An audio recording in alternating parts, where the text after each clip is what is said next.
y a parfois dans les forêts d'étranges histoires qui se déroulent. Celle que je m'en vais vous conter prend place dans des temps anciens, si reculés dans le passé que la nature n'avait pas encore pris les habitudes qu'elle nous montre aujourd'hui. Certains phénomènes ressemblaient à de belles fantaisies, comme ces cascades où les étoiles tombaient chaque matin pour passer la journée dans un bassin scintillant, et s'envolaient le soir dans le ciel former sans cesse de nouvelles constellations. Il paraît même qu'à cette époque, le soleil changeait tous les jours de couleur, transformant le firmament en un arc-en-ciel perpétuel. Les humains ne faisaient pas encore partie du bestiaire de l'époque. Les plantes et les animaux n'en étaient que les seuls habitants. En ces temps immémoriaux, les arbres semblaient être immuables. Dressés fièrement vers le ciel, ils se nourrissaient déjà d'eau, de terre et de lumière, et ne perdaient jamais leurs feuilles. Parmi ces arbres se trouvait une jeune pousse qui avait bien du mal à trouver sa place parmi les géants. Ce petit arbre, qui peinait à se hisser de la terre, avait fait la connaissance d'un oiseau. Il venait de temps en temps picorer quelques pucerons ou gratter le sol autour. Tous deux trouvaient bénéfice à cette proximité. Au fil des semaines, le petit arbre et l'oiseau devinrent amis. L'un volant dans les airs, l'autre planté dans la terre, ils se sentaient complémentaires. Les arbres ont toujours vécu en harmonie avec beaucoup d'espèces de toutes sortes. Les oiseaux, les bactéries, les vers, les champignons. Mais chacun y trouvant son compte sans presque y faire attention, jamais cela n'avait abouti à une si forte amitié. Peut-être le petit arbre rêvait-il de s'envoler. Peut-être l'oiseau s'inspirait-il du calme enraciné de son comparse. Jamais on ne le saura. Parfois, les choses ne s'expliquent pas, en particulier quand ces choses concernent l'amour.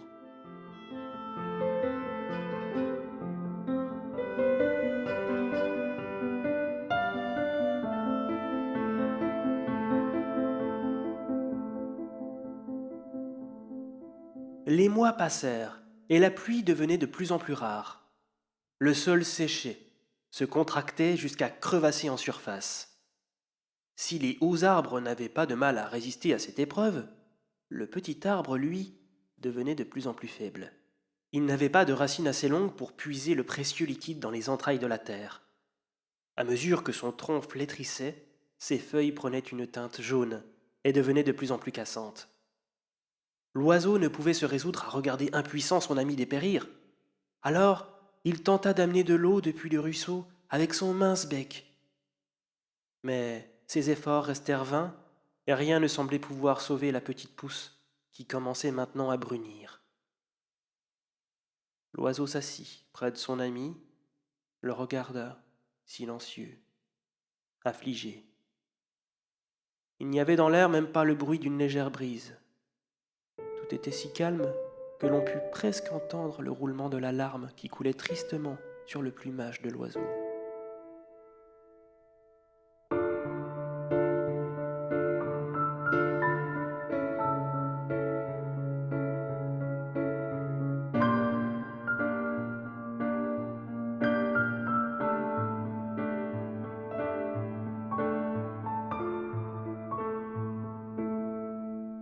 Quel sentiment avait bien pu filtrer dans cette goutte? Quelle émotion lui avait donné ce pouvoir miraculeux? Au moment où la perle d'eau luisante atteignit le sol, le petit arbre sembla reprendre instantanément vie. Son tronc se raffermit et se redressa. Ses feuilles s'assouplirent et se gorgèrent d'un vert vif. Les larmes de l'oiseau continuaient à pleuvoir sur lui, mais les larmes de joie avaient remplacé celles de la mélancolie. L'arbre put reprendre sa croissance à une telle vitesse qu'il dépassa bientôt les géants qui jusque-là lui faisaient de l'ombre. L'oiseau, tout aussi minuscule qu'il était, venait toujours rendre visite à l'immense arbre. Et l'arbre, tout aussi majestueux qu'il fût, éprouvait toujours le même attachement pour ce petit oiseau à qui il devait maintenant la vie. À nouveau, les mois passèrent, et le fil des saisons, au gré de ses caprices, apportait son lot d'infortunes. Ce fut maintenant à l'oiseau d'en supporter les conséquences. Le vent soufflait, rafraîchissant l'air à tel point que quelques flocons finissaient par tomber des lourds nuages qui assombrissaient le ciel. L'oiseau, de son maigre duvet, frissonnait.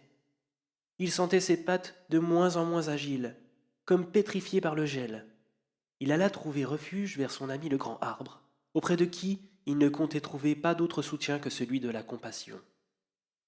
Qu'aurait-il bien pu faire d'autre, de toute façon, du haut de ces branches balancées par le blizzard?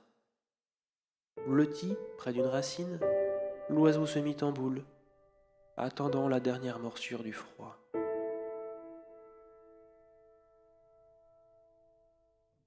C'est alors que, virevoltant doucement dans le ciel, une première feuille effleura les plumes de l'oiseau. Quel sentiment avait bien pu filtrer dans cette sève? Quelle émotion lui avait donné ce pouvoir miraculeux? La feuille emportait avec elle une douce vague de chaleur qui envahit l'oiseau des pattes au bec. Les feuilles se mirent à tomber et tournoyer autour de l'oiseau, le recouvrant d'une douillette couverture dans laquelle il se blottissait maintenant avec plaisir. Sous cet épais édredon, l'oiselet put sans difficulté traverser la blanche saison. L'arbre, quant à lui, délesté de ses feuilles, se mit en sommeil jusqu'à des jours plus favorables.